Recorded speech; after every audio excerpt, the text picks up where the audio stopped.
একজন দোকানদার পণ্যের দাম এমন ভাবে মুদ্রিত করলেন যে 12.5% ছাড় দিয়েও 10% লাভ থাকে। পণ্যের মুদ্রিত মূল্য কত যদি ক্রয় মূল্য 49 হয়? দেখো, মুদ্রিত মূল্য মানে যেটা লিখে রেখেছে সেটা নিশ্চয়ই বেশি, তবেই তো লাভ হবে।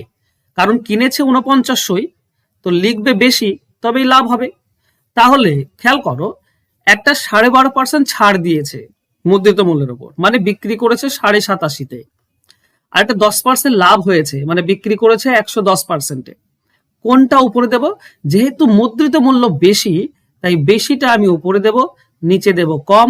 বাস এটুকু করলেই অ্যান্সার। 49কে আমরা লিখতে পারি কি বলতো, 49 × 100। হ্যাঁ, যত ছোট করবে তত ভালো। দেখো, এটা 12.5 দিয়ে কাটলে 7, 100কে 12.5 দিয়ে কাটলে 8 হয়। 7-এর সঙ্গে 49 কেটে দাও, 7।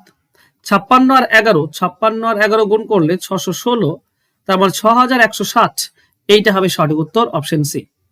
এগুলো এক লাইনেই আমরা করে থাকি, আর এক লাইনে যারা শেখনি তারা শিখে নাও, ঠিক আছে? পেড কোর্স রয়েছে, খুব কম টাকাতে ভর্তি হতে পারবে। উপরে দেখো ফোন নাম্বার দেওয়া আছে, ওই নাম্বারে যোগাযোগ করো, ভর্তি হও। এগুলো তুমি অনায়াসে শিখতে পারবে, শর্টকাট।